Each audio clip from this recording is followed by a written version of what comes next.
dan sumut 2.0 ni. Ingat ni maklumat baru untuk tuan-tuan, sumut 1.0 dan sumut 2.0. Kita tahu dah, kata kita berserta dengan rekod yang dimulakan oleh orang barat, iaitu berjuang untuk pergi mematahkan apa yang dipanggil sekatan ke atas Gaza. Sebab tu dia kata break the siege, break the silence. Tapi lepas balik daripada sumut 2.0 ni, bulan 6 ni akan ada dipanggil We Rise Asia. We Rise Asia, dipanggil Land Convoy. Ini dianjurkan oleh orang Islam daripada Asia. Tuan-tuan doakanlah saya selamat balik dalam perjalanan Sumut 2.0 ni. Saya akan menyertai yang dipanggil sebagai gerakan pertama We Rise Asia di kalangan orang Islam. Ini adalah konvoi pertama yang Malaysia anjurkan, disertai oleh orang Islam daripada Indonesia, orang Islam daripada Selatan Thailand, orang Islam daripada Filipina, India, Pakistan. Yang mana gerakan ini akan pergi secara konvoi darat untuk sampai di pintu Rafah satu kumpulan, untuk sampai di pintu King Hussein Jordan satu kumpulan, untuk memulakan gerakan yang dipanggil sebagai Masjidil Aqsa adalah fokus kita. Sebab sekarang kita nak paksa Global Sumut Flotilla tentang Masjidil Aqsa tak boleh, sebab mereka ni pelbagai agama. Jadi mereka cuma cakap tentang human right di Gaza. Bila We Rise Asia ni dilancarkan oleh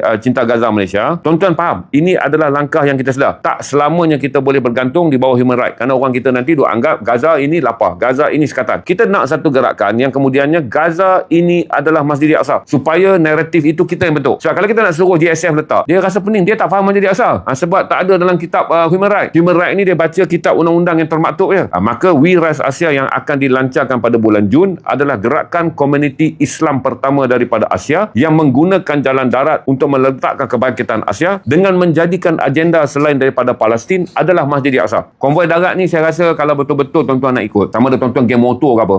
Sebab Tuan Nadir ni open, Piyu Rahmat ni open, Datuk Asani ni open. Kalau tuan-tuan kata tuan-tuan nak pergi dengan motor, lagi dia orang seronok. Sebab dia orang ni bukan mak motor. Orang-orang NGO ni dia tak ada masa lah main motor kan. Dia ni lebih kepada orang-orang skema yang berfikir tentang hal manusia ni. Di Malaysia, waktu COVID dulu, ada banyak ambulan orang bagi. Jadi sekarang ni ambulan ni, tuan punya ambulan kata kalau boleh diwakafkan untuk Palestin, wakaf lah. Jadi cara dia, Piyu Rahmat ni kata dia nak bawa ambulan yang ada tu supaya nanti sampai dekat pintu Rafah, kita serahkan kepada Bulan Sabit Merah Mesir. Bulan Sabit Merah Mesir ni boleh memasukkan ambulan kerana mereka ada kaedah. Kita hantar masuk, kita pergi sana, taklah kita bawa makanan saja, kita bawa juga ambulan. Kalau tuan-tuan nak join We Rise Asia ni, setakat ni kita punya projek kecil. Sebab kita kata kemungkinan rakyat Malaysia akan bertikai.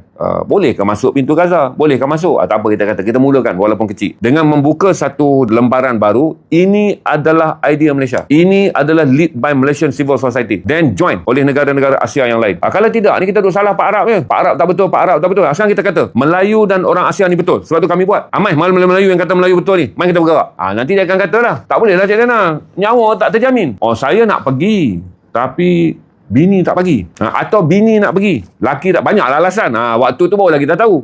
Masa Arab kau kata macam-macam. Sekarang kami dah buat untuk package khas untuk orang Malaysia, kau lagi macam-macam. Supaya kita boleh menutup pintu di mana orang kita boleh duduk sewenang-wenangnya sebagai orang Islam menyalahkan orang Islam yang lain. Dengan mula menggerakkan, daripada duduk salahkan orang, mari kita bertindak. Bila sebut mari kita bertindak tu lah, barulah dia tahu kayu 3.2 ni yang dia duduk hina Arab ni. Dia akan kata lah, saya tak sihat dari segi kesihatan, saya nak pergi bang, tapi doktor kata kat saya tak boleh kena stres, nanti saya akan jadi depres. Saya nak pergi bang, tapi saya ni apa Ham, kalau tak pandai campur orang tu panggil apa? Saya introvert bang. Saya kalau pergi nanti, barulah kita tahu ramainya orang Melayu introvert, ramainya orang Melayu Islam ni ada depres, ramainya orang Melayu Islam ni ada sifat I'm lonely. Sekarang dia kata Arab tak betul. Besok kita lancarkan package ni, kita tengok saya introvert. Masa kau maki Arab, kau tak ada introvert pun. Hari-hari kau naik posting, aku akan cari semua posting pemaki-pemaki Arab ni, aku akan minta jom join. Sekarang bukan masa maki Arab, kita pergi dekat tembok tu, kita maki Israel. Nanti barulah dah tahu, rupanya dia kuat maki sebab saya maki sebenarnya bukan apa bang, sebab saya stres, saya depres, saya makan ubat. Yang ni pula bagi tahu, saya doktor baru kata je ada kemungkinan saya kena sakit jantung. Jadi doktor tak benarkan saya buat kerja berat. Lepas tu baru aku tahu penyakit dia boleh tulis satu novel. Report perubatan dia ni tebal lebih tinggi pada bangunan KLCC. Itu report kenapa saya tak boleh buat.